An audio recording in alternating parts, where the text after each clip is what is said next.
تو حضرت ہود علیہ الصلاۃ والسلام کو اللہ نے اس کے بعد نوح علیہ السلام کی اولاد میں بھیجا، اور نوح علیہ الصلاۃ والسلام کے 3 بیٹے کہا جاتے ہیں، سام، حام اور یافث. انہی تینوں کی آگے نسل چلی ہے.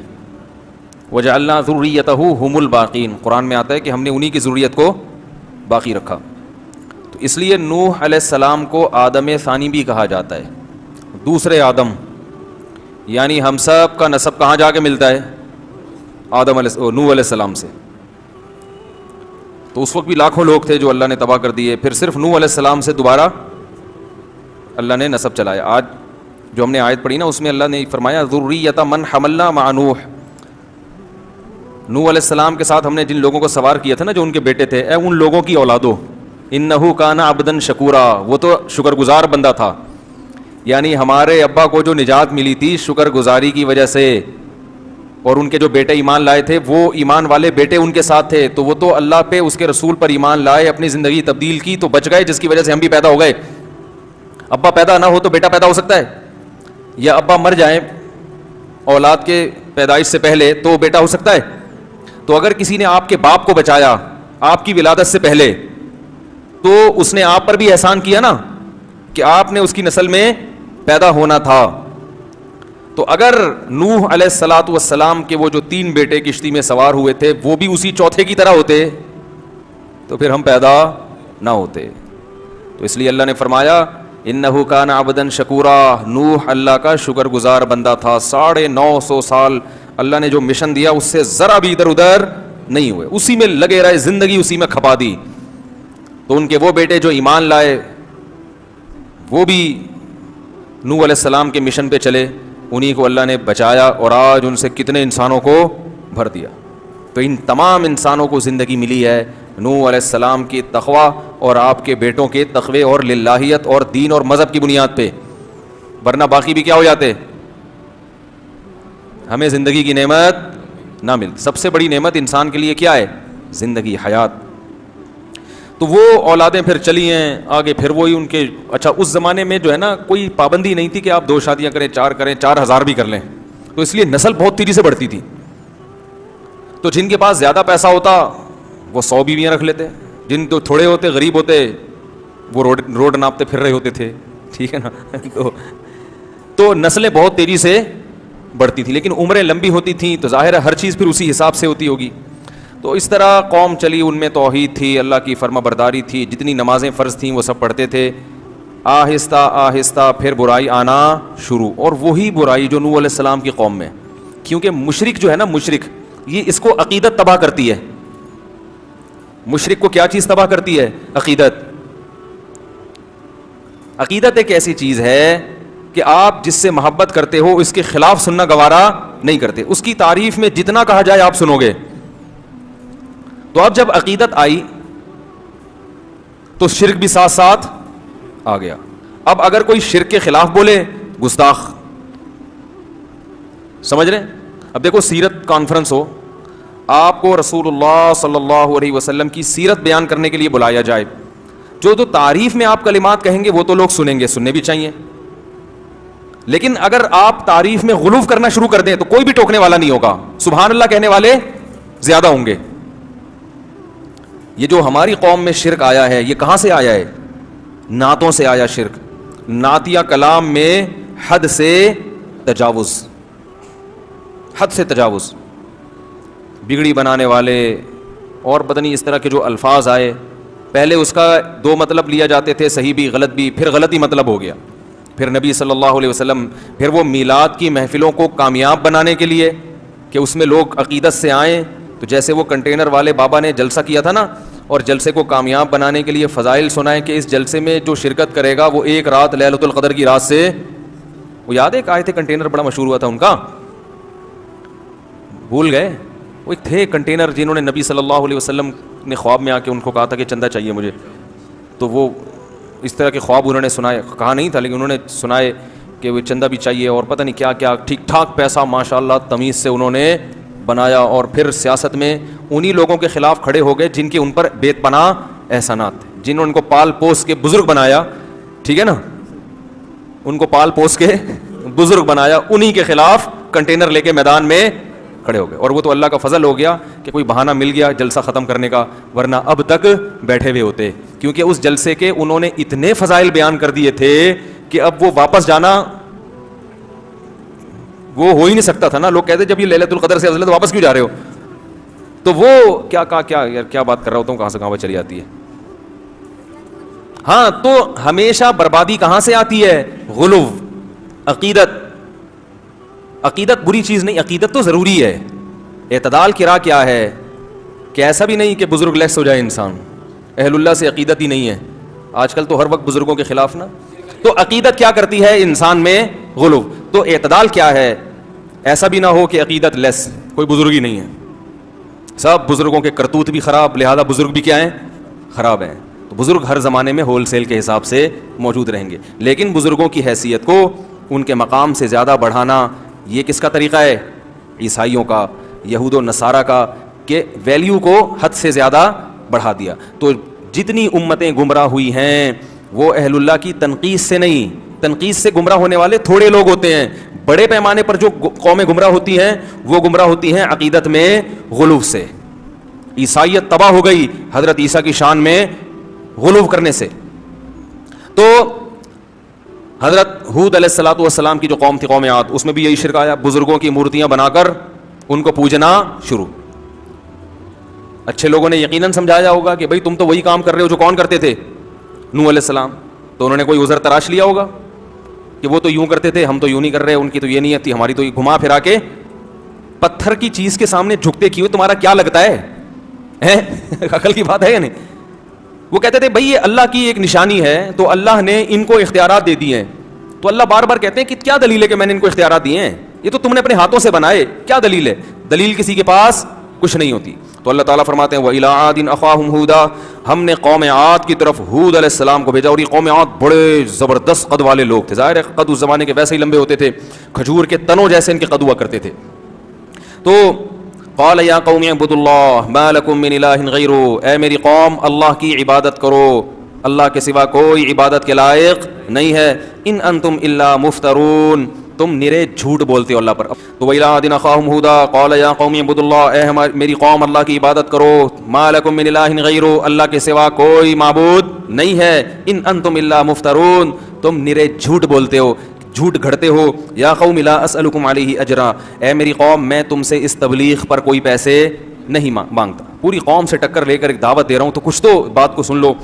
ان اجری الا علی الذی فطرنی, میری اجرت اس ذات پر ہے جس نے مجھے پیدا کیا. افلا تعقلون, عقل سے کام کیوں نہیں لیتے؟ دیکھو کیسی صاف دعوت ہے پیغمبروں کی, کوئی کنفیوژن نہیں, بالکل صاف ستھری سی دعوت جو فطرت کو اپیل کرتی ہے. وَيَا قَوْمِ اسْتَغْفِرُوا رَبَّكُمْ, اے میری قوم اپنے رب سے گناہوں کی معافی مانگ لو. ثُمَّ تُوبُوا إِلَيْهِ, پھر اسی کی طرف متوجہ رہو. يُرْسِلِ السَّمَاءَ عَلَيْكُمْ مِدْرَارًا, آسمان سے برکت والی موسلا دھار بارشیں برسائے گا. وَيَزِدْكُمْ قُوَّةً إِلَىٰ قُوَّتِكُمْ, جتنے طاقتور ہونا اور طاقتور بنا دے گا, اور پاور دے دے گا تمہیں. اور مجرم بن کے میری دعوت کو ٹھکرانے کی کوشش مت کرو. قوم جواب میں کہتی ہے یا ہود ما جئتنا ببینہ, کوئی دلیل نہیں ہے تیرے پاس باتوں کی, کوئی لاجک نہیں بنتی. ٹی وی میں دیکھا ہوگا اپنے پروگرام, جو اینکر جب اپنی مرضی چلانا چاہتا ہے نا تو سامنے والے کے دلائل کو کیسے گھما دیتا ہے نا. پالیسی ہوتی ہے نا ٹی وی چینلز کی کہ اس کو پروموٹ کرنا ہے, اس کو کیا کرنا ہے, پیچھے رکھنا ہے. خام خامے اس کی بات کو گھما کے. تو یہی ہوتا ہے جب بھی باطل کا انکار ہوتا ہے, اس کے تمام دلائل کو گھما دو اور جو غلط چیز ہے اس کو آگے لے آؤ. تو وہ بھی کہنے لگے ما جئتنا ببینہ, پتہ نہیں کیا دلیل ہے, دلیل تو کوئی ہے نہیں. وما نحن بتارک آلہتنا عن قولک, ہم اپنے خداؤں کو تیرے کہنے سے نہیں چھوڑ سکتے. وما نحن لک بمؤمنین, اور نہ ہم تجھ پر ایمان لانے والے ہیں. ان نقول الا تراک بعض آلہتنا بسوء, اصل میں تو ہمارے بتوں کے خلاف بولتا رہتا ہے, تو ان بتوں نے تجھے کچھ کر دیا ہے. یعنی پوری قوم ایک طرف جا رہی ہے, تو خام خامے پوری قوم سے کیا کر رہا ہے, ٹکر لے کے اپنی زندگی خراب کر رہا ہے معاذ اللہ. تو یہ ان بتوں کی بد دعا لگ گئی ہے تجھے.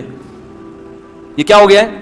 جیسے میں عاملوں کے خلاف بولتا رہتا ہوں نا, بولتا رہتا ہوں, تو کوئی بھی ذرا سا مسئلہ کہتے ہیں کسی عامل نے کچھ کر دیا ہوگا, حالانکہ میرے ساتھ اللہ کا فضل ہے, مسئلے ویسے بھی نہیں ہوتے. اللہ کا بڑا فضل ہے, اللہ نے بڑی ستاری کا معاملہ بھی کیا ہوا ہے اور غفاری کا معاملہ بھی ایسا لگتا ہے کہ کیا ہوا ہے. سارے کام اللہ کا فضل ہے. پریشانیاں تو ہر ایک کو آتی ہیں. تو میں کہتا ہوں یہ جن 2-4 جن بھیج دیں یار, 10 لاکھ جنات ہیں, 18 لاکھ جلا دیے, 25 لاکھ یہ کر دیے, تو ایک آدھ ہماری طرف بھیج کے ہم کو اٹھوا لیں یار. تو انہوں نے کیا کہا کہ یہ ہمارے بتوں کے خلاف بولتا رہتا ہے. اب آپ یہ نہیں کہ میں عاملوں کو بتوں سے ملا رہا ہوں, اتنے برے نہیں ہوتے کہ بت پرست نہیں ہوتے وہ, مگر سیدھے بھی نہیں ہوتے, اتنے اچھے بھی نہیں ہوتے جتنے نظر آ رہے ہوتے ہیں. ان نقول الا تراک بعض الہتنا بسوء, تھنکنگ وہی ہے, وہم, شاید کسی نے کچھ کر دیا ہو, شاید کسی نے کچھ کر دیا ہو, تھنکنگ وہی ہے. تو وہ بھی کہنے شاید بتوں کے نے کچھ کر دیا ہو.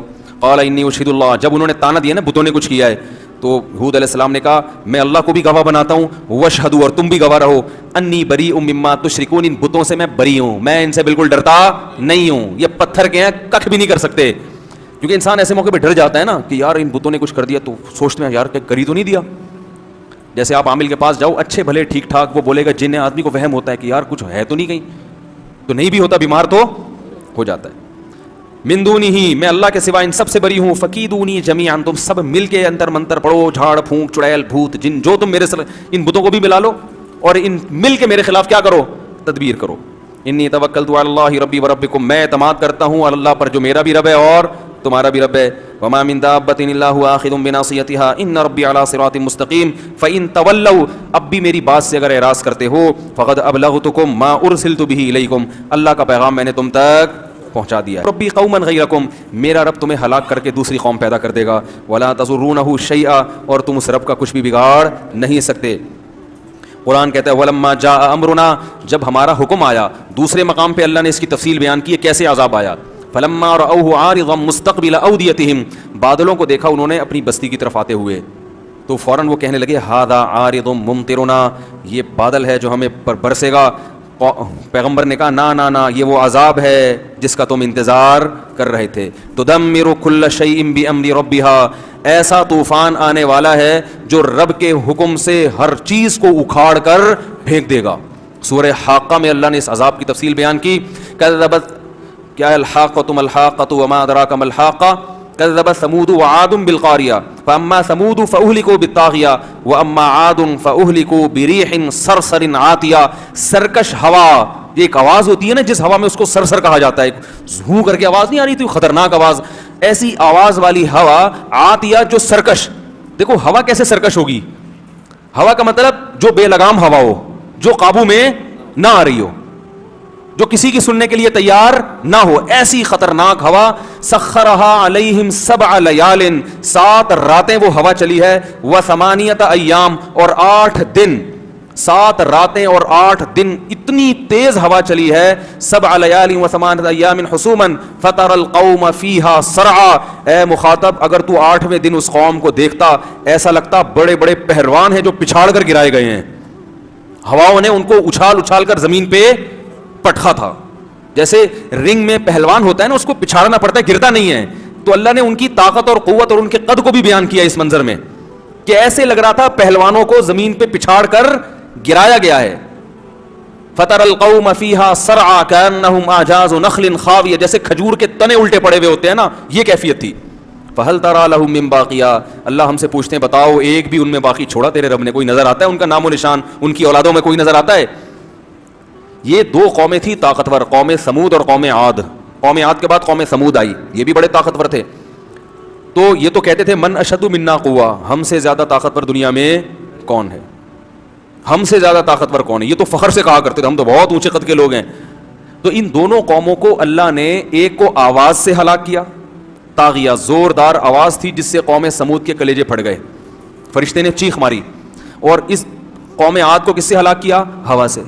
علماء نے اس میں حکمت بیان کی ہے کہ بھائی کسی قوم کو اللہ پانی میں غرق کر رہا ہے, کسی کو زلزلے سے تباہ کر رہا ہے, کسی پہ پتھروں کی بارش ہو رہی ہے, تو ان کو ہوا اور آواز سے کیوں.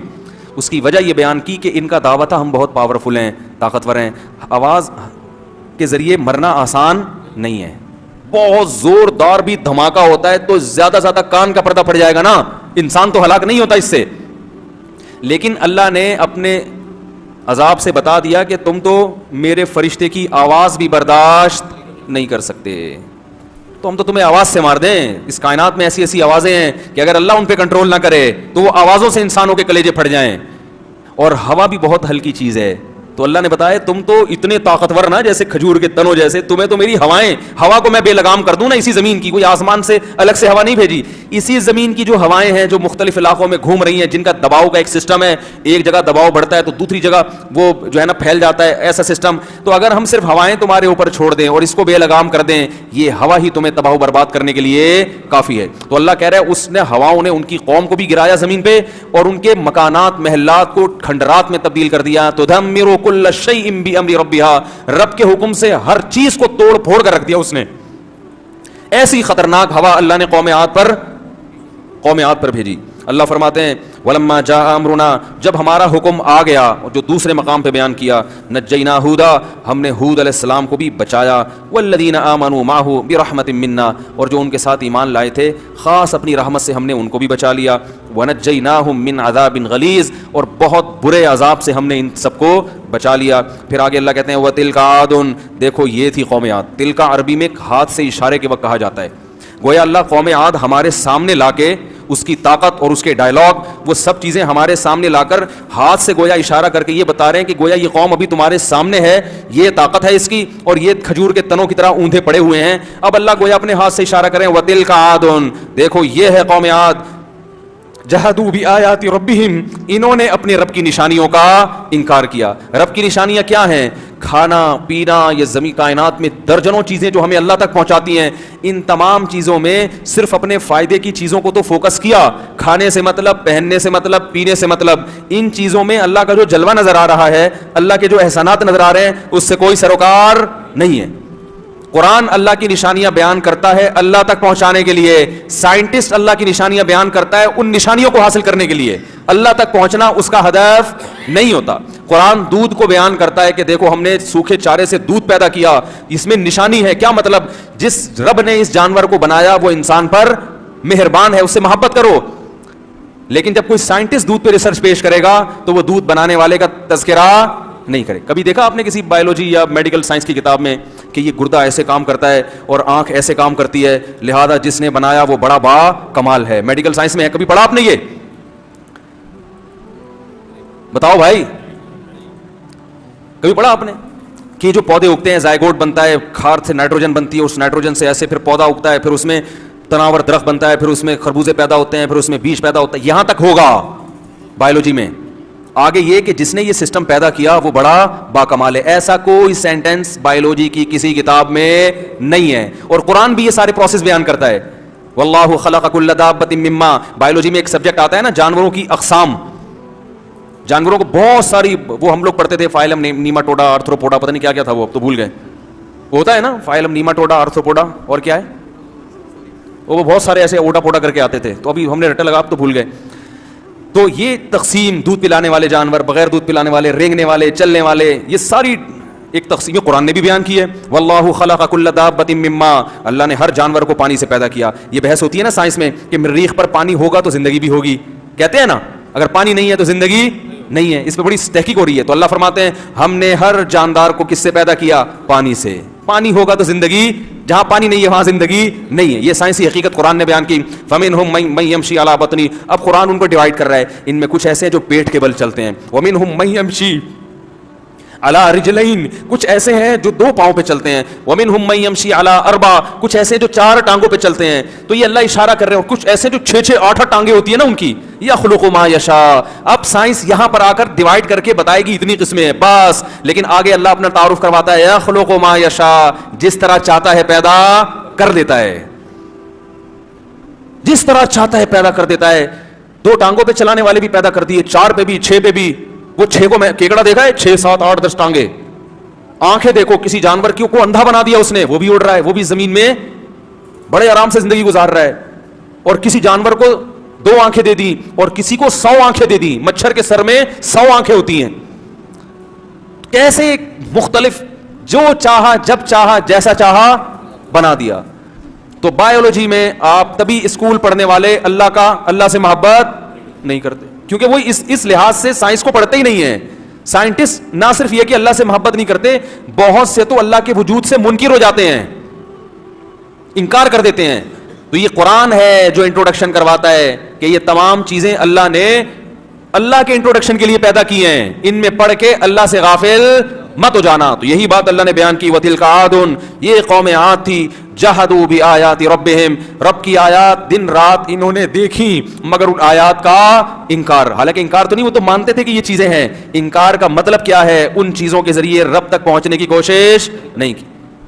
دودھ بھی پی رہے ہیں, شہد بھی کھا رہے ہیں, گندم بھی کھا رہے ہیں, خربوزے بھی کھا رہے ہیں, یہاں تک تو اللہ کی نعمتیں سمجھ میں آتی ہیں. آگے ان نعمتوں کا شکر کیا ہے, اس کی ذمہ داری کیا ہے, اسے سوچنے کے لیے ٹائم نہیں ہے. تو اللہ نے قوم عاد کی طرف اشارہ کیا, وَتِلْكَ عَادٌ, یہ ہے قوم عاد, جَحَدُوا بِآيَاتِ رَبِّهِمْ, انہوں نے رب کی آیات کی انکار کیا, وَعَصَوْا رُسُلَهُ, پیغمبروں کی نافرمانی کی, وَاتَّبَعُوا أَمْرَ كُلِّ جَبَّارٍ عَنِيدٍ, یہ بہت اہم حصہ اس آیت کا.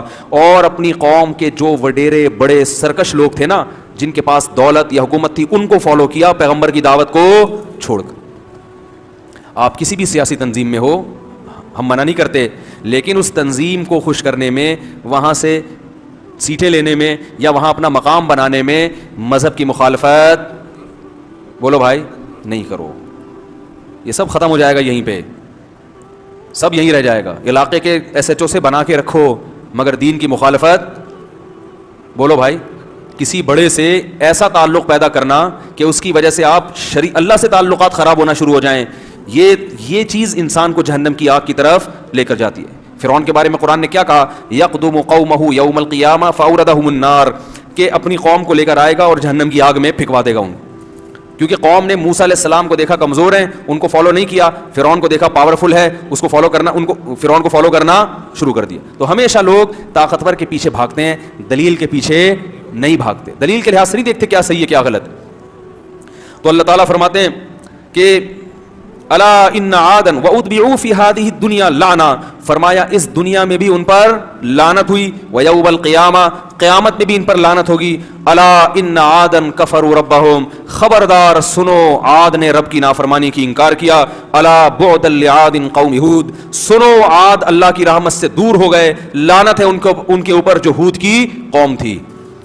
اس جملے کے ساتھ اللہ نے قوم عاد کا واقعہ ختم کیا اور فوراً شروع کر دیا وَإِلَىٰ ثَمُودَ أَخَاهُمْ صَالِحًا, اور قوم عاد کے بعد ہم نے قوم سمود کی طرف بھیجا کس کو؟ صالح.